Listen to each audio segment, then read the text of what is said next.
They expect you to panic. They expect you to flinch first, break first, speak first. The world is organized around reaction, immediate, emotional, predictable. People move on impulse and then brag about it as if speed equals strength. But what happens when you refuse to be baited? When you sit in the middle of chaos with an expression carved in stone and a mind as still as a frozen lake? That's not just calm. That's power. Calm is not peace. Calm is not softness. Calm is a weapon, but only when you know how to use it. Most people confuse stillness with weakness. Machiavelli would have laughed at that confusion. For him, calm was never a default. It was a deliberate tactic. Controlled silence meant to unnerve, to dominate, and above all, to protect the self from emotional ambush. If your calm is merely politeness, you'll be eaten alive. If your calm is armor, strategic, rehearsed, purposeful, you move on a level most people can't see. Today I'll walk you through the rules of Machiavellian calm, how to cultivate it, when to deploy it, and how to turn it into a quiet form of dominance that reshapes how people behave around you. Lesson 1. Never react when you're expected to. When somebody throws bait, they're trying to script your next move.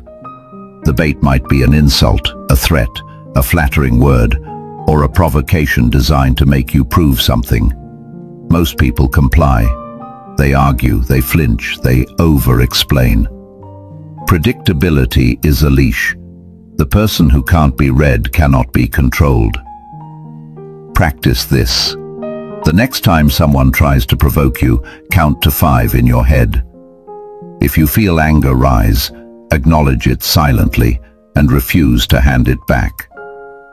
This tiny delay breaks the script and forces the other person to keep talking, often to their own detriment. Lesson 2. Use silence as a mirror. When someone speaks too much, listen more. Not to understand them emotionally, but to let them reveal themselves.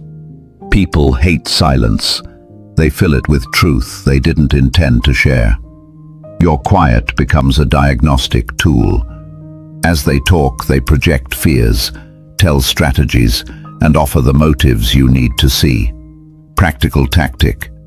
When a colleague overshares, fold your arms, nod slowly, and hold your gaze. Let their words fill the air.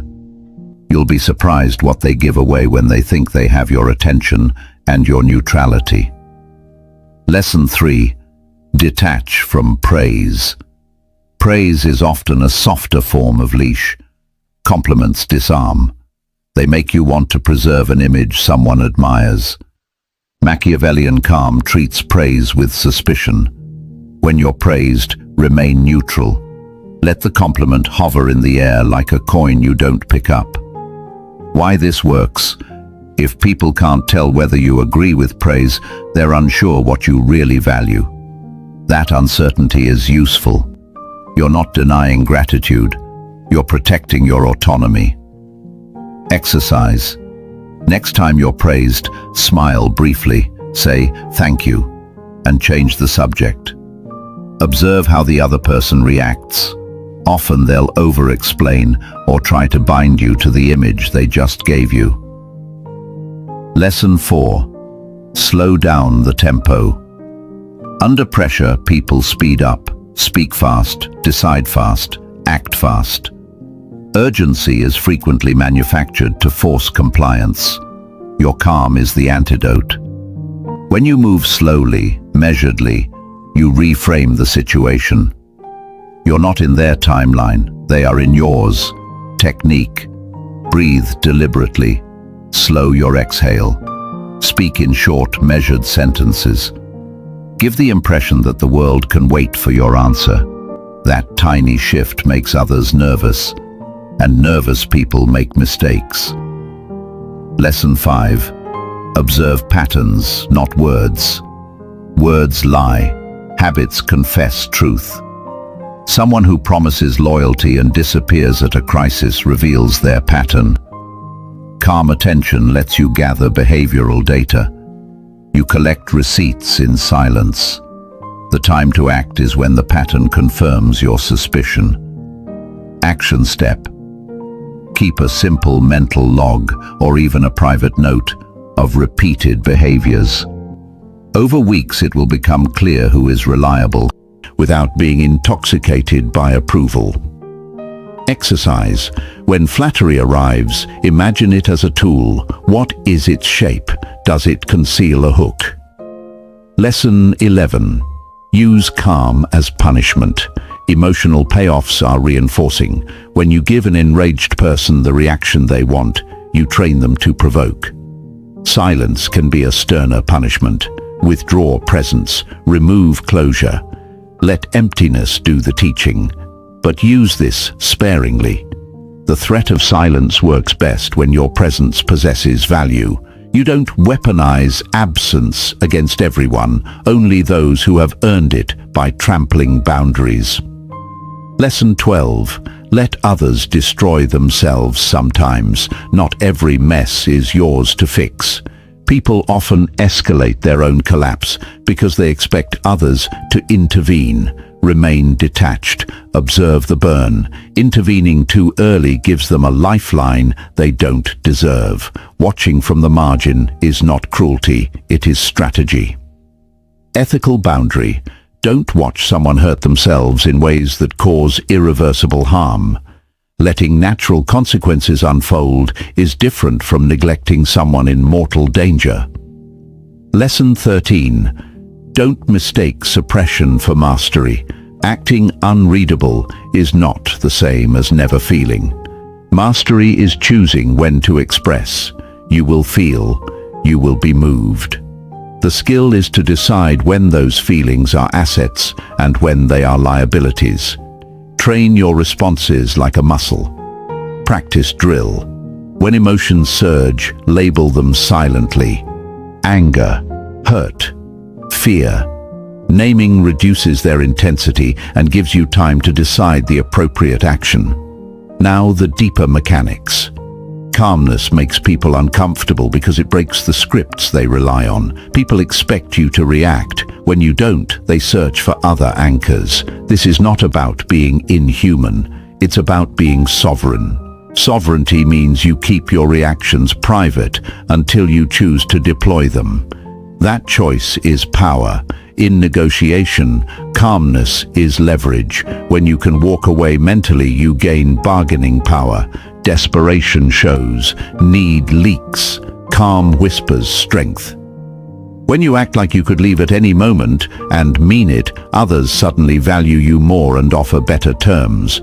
In confrontation, treat the exchange like chess. You don't need to strike first. A composed face, a still voice, a patient timing. These are the pieces that terrify an opponent because they reveal readiness for every outcome.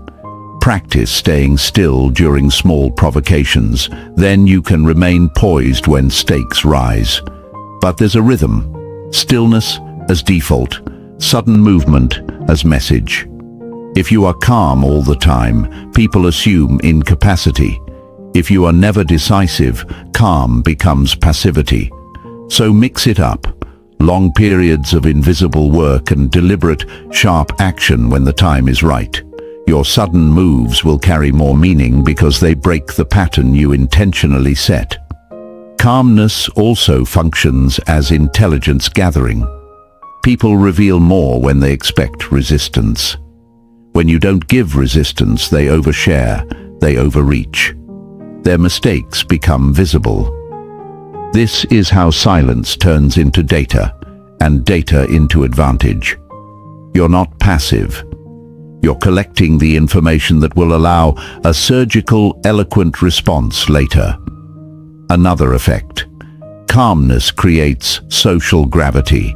The most visibly calm person in a room is rarely at the bottom.